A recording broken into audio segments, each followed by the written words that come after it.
Il y a 11 ans, jour pour jour, 163 personnes, dont 152 Martiniquais, perdaient la vie dans le crash de leur avion au Venezuela.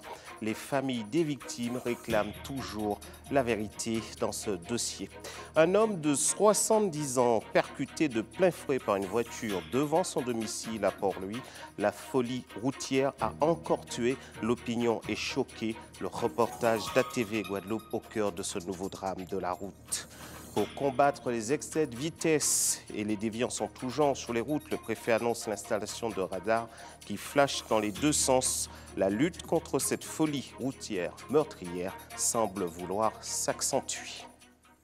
Bonsoir à toutes et à tous. Merci de nous accueillir chez vous pour le développement de l'actualité de ce mardi 16 août 2016. Il y a 11 ans, jour pour jour, 163 personnes, dont 152 Martiniquais, perdaient la vie dans le crash de leur avion au Venezuela. L'avion revenait du Panama. Des cérémonies d'hommage ont eu lieu un petit peu partout dans les communes de la Martinique. À Fort-de-France, le dépôt de gerbes a été suivi par une marche silencieuse jusqu'à la cour d'appel de Fort-de-France. Pourquoi la cour d'appel? Eh bien parce que la vérité n'a toujours pas été révélée dans ce dossier et les familles des victimes réclament celle-ci. Reportage ATV Martinique.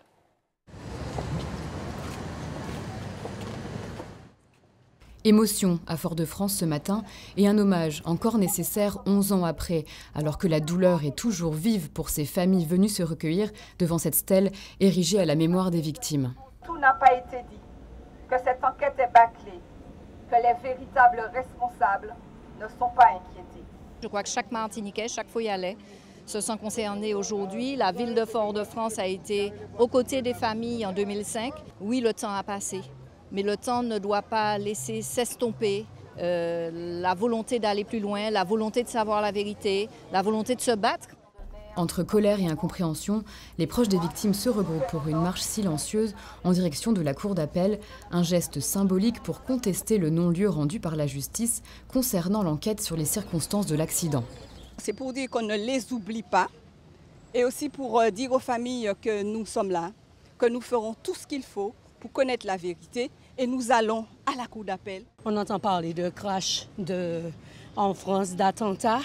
Eh bien, nous aussi, nous avons subi un attentat. Nos 152 Martiniquais qui sont morts, ils ont péri dans un attentat et on a presque l'impression que ça, c'est pas important. J'ai perdu une sœur, son mari, alors je me dois de connaître la vérité. C'est difficile et c'est injurieux pour nous de ne pas avoir de réponse, les réponses que nous attendons. Et parmi eux, j'avais des amis, donc je leur dois cet hommage et chaque année, je suis là. Les circonstances exactes du crash du vol 708 de la West Caribbean n'ont jamais pu être élucidées. L'enquête refermée, l'hypothèse selon laquelle l'avion était surchargé n'a jamais été confirmée. Justice, vérité pour les 152. Nous avons tous encore en mémoire cette date-là. Personnellement, cette nuit à 3h du matin, je me suis réveillée. 3h du matin, c'était l'heure du crash. Dans les cas de catastrophe aérienne, c'est toujours la même problématique. On s'arrange toujours pour tout mettre sur le dos des pilotes. Donc il faut que le président de la Chambre de l'instruction se rende compte de cela et demande qu'on fasse une enquête convenable. Une enquête comme on est en droit de l'attendre, quand justice signifie justice. Les familles, amis et les associations des victimes du crash demandent aujourd'hui la vérité pour pouvoir enfin vivre sereinement.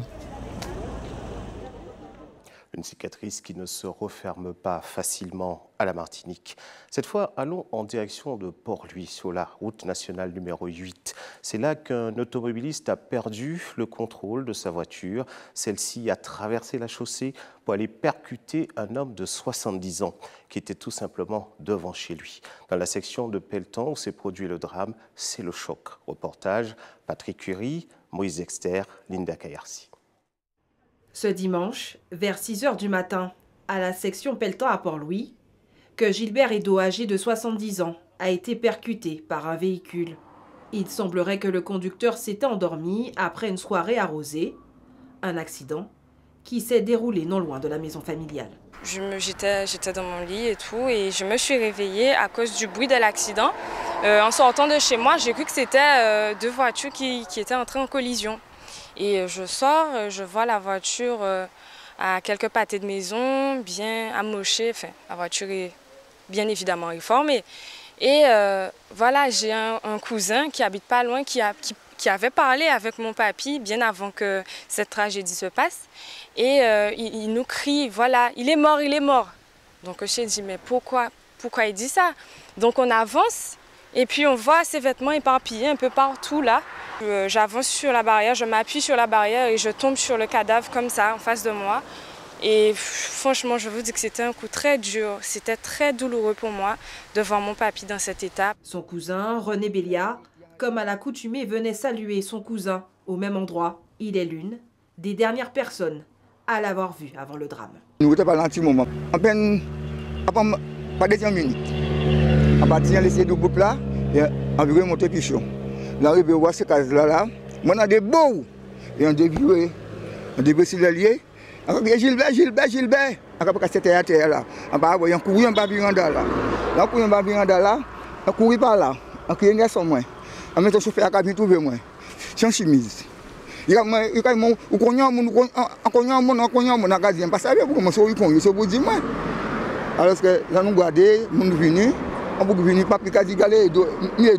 un accident dramatique qui ébranle tout le voisinage. En rentrant dans la maison, j'entends blobinchim. Après, c'est mon oncle à côté qui me dit Gilbert. J'ai dit mais non, c'est pas Gilbert, il est à pied, il est là. Pour moi, c'était deux voitures. Mais tout ça, c'était lui. Malgré de nombreux appels des pouvoirs publics et des contrôles routiers ce week-end du 15 août, seule la prise de conscience et la responsabilité des conducteurs peut encore endiguer les drames routiers. À TV Guadeloupe, au cœur de votre vie quotidienne, le reportage de Patrick Curie, Moïse Exter et Lida Kayarsi sur ce drame qui touche la section de Pelletan à Port-Louis. Et bien justement, vous avez entendu tout à l'heure que l'une des causes de cet accident, c'est un automobiliste qui avait trop bu et qui était probablement en excès de vitesse et qui a perdu le contrôle de sa voiture. Du coup, la préfecture, qui n'a cessé de lancer des appels à la prudence, a décidé d'installer un petit peu partout sur le réseau routier des radars qui flash dans les deux sens. Reportage Isabelle Amou.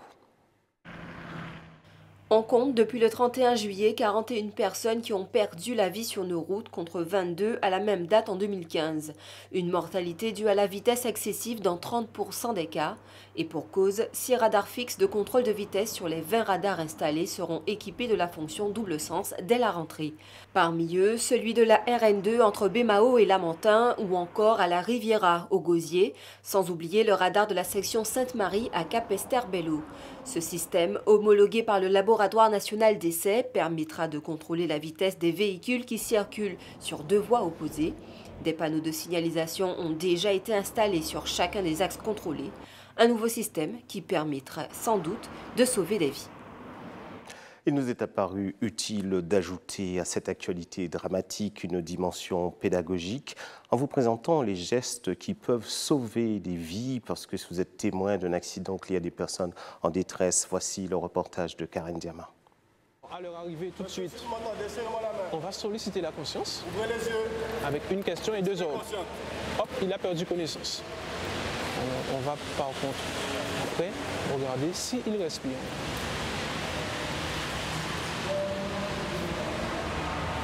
« 10 secondes maximum, le secouriste va apprécier la respiration de la victime. Il ne respire pas, immédiatement, on suppose qu'il est en arrêt cardiaque. On va commencer la réanimation cardio-pulmonaire. Pratiquer en cas de perte de connaissance et d'arrêt respiratoire, la réanimation cardio-pulmonaire ou encore massage cardiaque est un geste simple qui peut sauver des vies. Mais combien d'entre vous le connaissent? Le sergent Palmier a pris le temps de nous l'expliquer. Dès qu'on a vu qu'elle ne respire pas, on alerte immédiatement le 15 afin d'alerter les secours, bien sûr. Et après, on pourra commencer le massage cardiaque. Donc le massage, il est effectué avec le talon de la main qu'on va positionner directement au milieu de la poitrine de la victime. La victime, de préférence, placée sur un plan d'Huon. de façon à comprimer efficacement la cage thoracique 30 fois et donc l'enfoncer de 5 à 6 cm chez un adulte. À savoir que chez l'enfant et le nourrisson, ça va changer. Ensuite, on va alterner avec 2 insufflations progressivement jusqu'au début de soulèvement de la poitrine et on continue toujours la réanimation, 30 compressions, 2 insufflations, 30 compressions, 2 insufflations. Et à l'origine de ces arrêts respiratoires, des causes multiples. Alors on peut avoir des causes traumatiques, ça peut être suite à un traumatisme, accident de la route ou autre. On peut avoir aussi des causes médicamenteuses, toxicologiques, ça peut arriver. Et également, parfois c'est la respiration qui s'arrête d'abord, par exemple.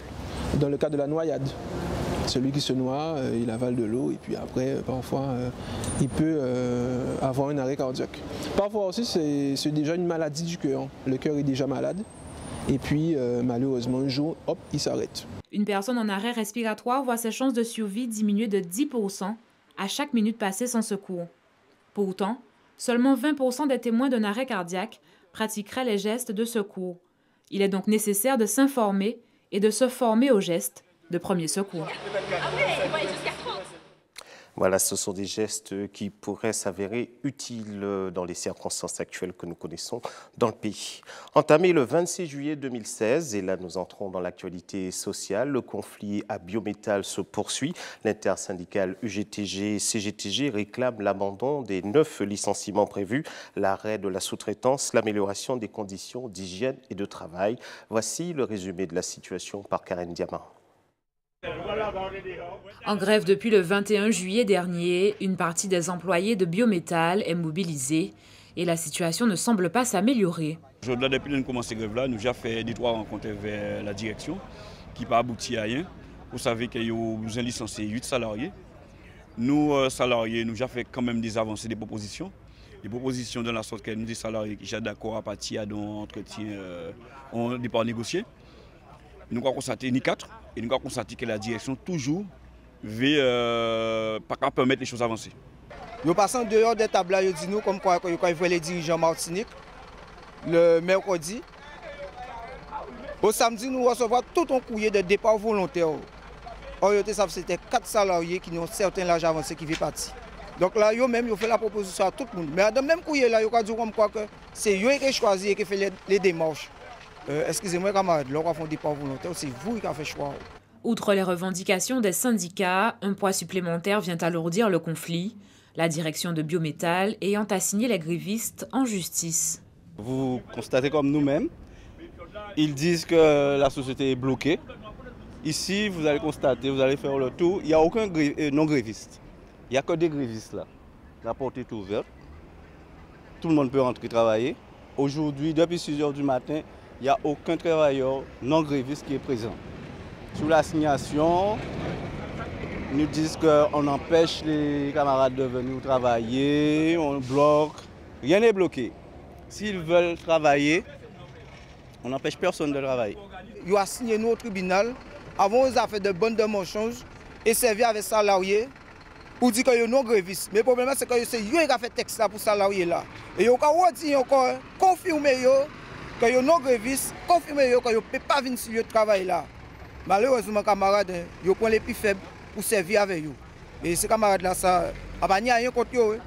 Mais dorénavant, quand ils ont dit Judas trahit Jésus, mais nous connaissons les conséquences. Donc ces camarades-là, ils prennent mais ils voient ça qui reste. Une situation tendue qui, si elle continuait, risquerait d'en pénaliser plus d'un. On est des pères de mères de famille. Notre avenir est en jeu. Ce n'est pas l'avenir de 8 personnes. C'est l'avenir à 57 personnes qui menacent parce que les 50 personnes qui sont restées là, c'est que l'esclavage est rétabli. Parce qu'il faut qu'il fasse travail à 8 personnes qui sont restées là en plus et vers la même charge de travail. C'est ça qui attend. En attendant, la grève se poursuit et aucune rencontre n'est pour l'instant prévue entre le syndicat et la direction qui n'a pas encore donné suite à nos demandes d'information. Vous êtes sur ATV Guadeloupe, nous vous racontons le quotidien du pays, restez avec nous. Dans un instant, l'auteure guadeloupéenne Héloïse Moueza viendra nous conter sa passion. Elle écrit pour les enfants parce que ceux-ci le méritent bien. Nous irons également en Guyane à la découverte d'un jeune et talentueux artiste qui vient de sortir son premier album. Et puis, une information importante, intéressante et étonnante. Depuis que le parc national en a fait son emblème et que la loi en assure la protection, le raton laveur a quitté l'étable pour l'arrière-cuisine où il se prépare après qu'il a été acquis sous le manteau pour une somme comprise entre 70 et 100 € aujourd'hui. L'espèce qui n'aime que les choses délicates, volailles, légumes et bananes mûres en général, est devenue envahissante selon une directive de l'Union européenne. Faut-il continuer à protéger le raccoon chez nous ou préférez-vous cet animal en fricassé? Voici les termes du débat et voici les premières réponses recueillies par Linda Kayarsi. Moi, je pense qu'il faudrait les protéger au lieu de les manger, parce que si on se met à détruire tous les animaux, que deviendra la nature? Déjà, on construit partout, il n'y a pas d'arbres, il n'y a plus d'arbres, donc l'oxygène, c'est très très peu, donc il vaut mieux protéger les espèces rares, on dit entre guillemets. Voilà. Non, je dis si c'est un animal qu'on peut le manger, on le mange. Si on ne peut pas le manger, on peut le protéger. Il n'y a pas de souci. S'il y a des dégâts sur la Guadeloupe par rapport à les plantaires, je le comprends. Hein. Je ne vais pas vous dire plus, mais je vous dis ce que je pense. Protéger et pas les manger. Pourquoi? Puisque, vous savez, moi j'ai une certaine conception des choses et je considère que presque tout est éphémère sur Terre. Aujourd'hui, on les protège. Pourquoi on a été amené à les protéger? Parce qu'à un moment donné, on s'est aperçu que c'est une espèce qui allait disparaître. Bon, je crois qu'il faut continuer à protéger, puisque si on se met à les manger, dans moins de 10 ans, il n'y en aura plus. Donc je crois que si on veut que les futures générations connaissent ce qu'a été un raccoon, il est préférable de les protéger. Moi, je pense que bon, par rapport à raccoon, si ça devient gênant, il faudrait les manger. Dans tous les cas, ça doit être intéressant à manger avec du riz, des pâtes. Ça doit être pas mal. Je pense que c'est une bonne bête. Il ne faudrait pas qu'ils nous gênent trop longtemps. Bien franchement, protégez-les parce que je me vois mal manger du raccoon. Hein. Ah bah attendez, s'ils sont en train de proliférer, donc il faut peut-être faire l'équilibre entre les deux. Je pense que ce ne serait pas une mauvaise idée. Moi, je ne les mangerai pas parce que je n'aime pas ça. Mais je pense que, bon, mais quelle solution qui est préconisée? Personne ne sait. Donc, voilà. Oh, moi, je ne peux pas vraiment me prononcer dans la mesure que moi-même, je n'ai jamais mangé. Donc, si effectivement, comme madame dit, s'il faut les manger, et pourquoi pas? Mais moi, personnellement... Ben, moi, je l'ai déjà mangé, c'est très bon. C'est vrai? Ben oui, c'est bon. C'est un goût quoi? Ben, un goût comme la viande de bœuf, c'est bon au goût. Mais il faut goûter. Je vais pas passer à la télé quand même. Mais est-ce que en fait, vous pensez qu'il faut les manger pour réguler quoi? Ben, je mange ça très rarement, mais c'est bon au goût. Et c'est cher en plus. Voilà, le débat est ouvert. Héloïse Moïsa est une écrivaine guadeloupéenne. Elle est de passage dans son île. Sa passion, c'est d'écrire pour les enfants. Sa plume pertinente et belle lui garantit un certain succès. Mais qu'est-ce qui motive cette conteuse d'histoire pour enfants? Reportage Barbara Olivier, Maurice Dexter. Héloïse Moïsa fait partie de ces auteurs qui écrivent des livres pour les enfants. Pour elle, les mots sont simples, colorés. Ils flottent même dans l'air, cherchant désespérément un terreau fertile pour germer. Chaque livre a sa propre couleur. Je peux faire des mots sombres ou des mots bleus. Ça dépend. Célie, cette petite fille, elle a l'air un peu fragile, rêveuse. Il y aurait un petit peu de vous dans cette description? J'adore cette question. C'est ma question préférée. Oui, ce serait étrange de répondre non, mais la vérité c'est que c'est oui et que c'est non. C'est oui parce que c'est la part de tout être humain et que forcément j'ai projeté un peu de moi ou des questions que je me posais quand j'étais petite, et non parce que je ne me pose pas exactement les mêmes questions que Célie. D'ailleurs, je ne sais pas à quoi Célie pense. Célie, c'est elle, une petite fille noire aux longues nattes qui attend patiemment l'arrivée des étoiles. Pendant tout le livre, regarde le ciel parce qu'elle cherche une paix intérieure. C'est une façon poétique de raconter les peurs qu'on peut avoir en fait à l'arrivée de la nuit. Et la nuit, ce qui peut être synonyme de toutes les angoisses. À l'instar de quelques auteurs antillais, Héloïse a également choisi de traduire son ouvrage en créole. Une démarche qui ne devrait pas, selon elle, se justifier. Je ne suis pas sûre que ce soit une notion importante. C'est pas une question de l'ordre de l'importance. C'est une question de l'ordre du naturel, en fait. C'est-à-dire que je l'ai fait traduire en créole parce que la première traduction que j'avais faite n'était pas un créole littéraire, mais il me semblait presque logique que les livres soient traduits en créole. Après, je pourrais peut-être pas traduire tous mes livres en créole, mais il me semble qu'en Guadeloupe, et dans tous les pays où il y a une deuxième, troisième langue, les livres doivent être traduits. Voilà. Est-ce que vous vous définissez comme une militante de la cause créole ou pas du tout? Ça n'a pas lieu d'être, finalement? Mais je suis créole. C'est un fait. Je ne peux pas sortir de ce que je suis, en fait. Et enfin, les voilà. Une à une, elles s'allument, diffusent leur douce lumière au milieu du ciel d'encre, les étoiles par milliers, la belle voie lactée. Totalement apaisée, Célie ferme les yeux. Nul doute, ce personnage ne devrait pas tarder à connaître un véritable succès et rassurer ainsi des centaines de petits en mal de douces histoires pour s'endormir. Barbara Olivier et Moïse Dexter qui nous ont fait découvrir Héloïse Moïsa, dont vous pourrez trouver les livres en librairie ici en Guadeloupe. Vos vacances se poursuivent tranquillement, tant mieux. À votre programme, la plage et encore la plage. Mais même en pleine idylle, au soleil, il ne faut pas toucher aux fruits défendus. Voici le mansolinier, l'arbre qui peut vous charmer avant de vous brûler.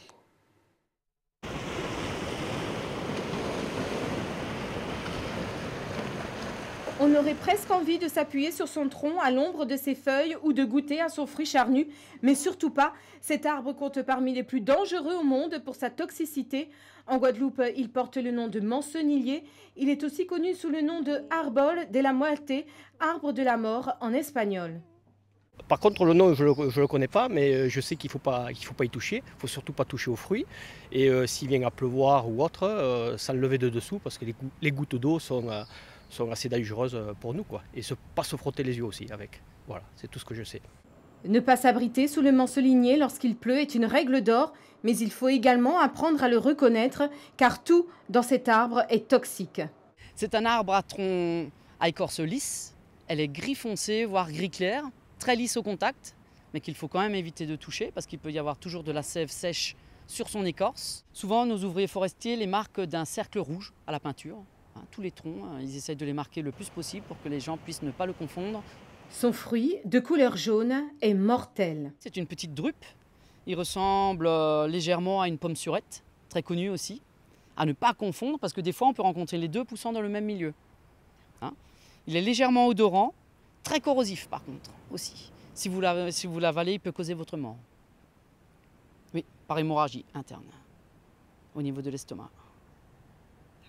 Et même vous aurez des brûlures déjà au niveau de la bouche. La langue, les muqueuses. C'est la première des choses à présenter aux enfants parce que les enfants vont être intéressés par jouer aux billes avec ou simplement les prendre en main, mais leur dire de les déposer tout de suite et de se rincer les mains. Même le pollen du mancenillier représente un véritable danger. Il produit beaucoup de pollen qui lui-même peut être très dangereux puisque aussi il peut être très corrosif en étant dispersé dans l'air et venant se coller sur la peau grâce à la transpiration. Mais le contact le plus souvent qu'on a avec l'arbre, c'est en traversant les buissons.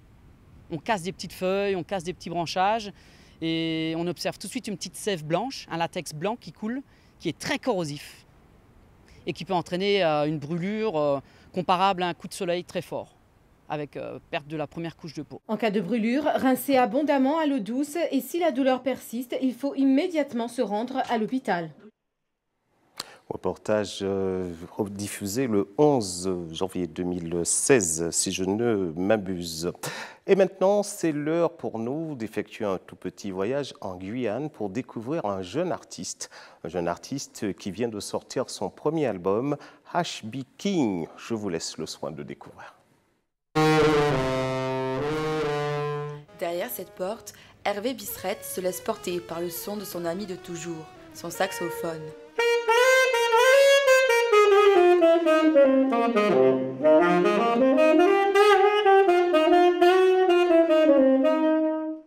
Je J'étais beaucoup dans le milieu musical à l'église.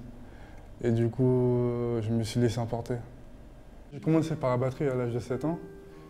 Et le saxophone à 12 ans, mais après, j'ai appris la flûte traversière, le piano et j'ai expérimenté aussi la MAO. J'ai appris la musique à l'église, premièrement, mais après au conservatoire de Guyane, où on m'a vraiment enseigné le jazz, le solfège classique et à jouer ensemble des combos. C'est un cousin à moi qui m'a dit pourquoi je ne ferais pas du saxophone. Et après, j'ai cédé, je me suis inscrit au conservatoire. Mon père m'a payé mon premier saxophone et ça a commencé là.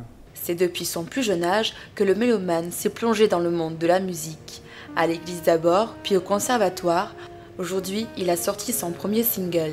Au début, j'ai fait l'instrumental, j'ai composé, j'ai fait la batterie, la basse, le piano.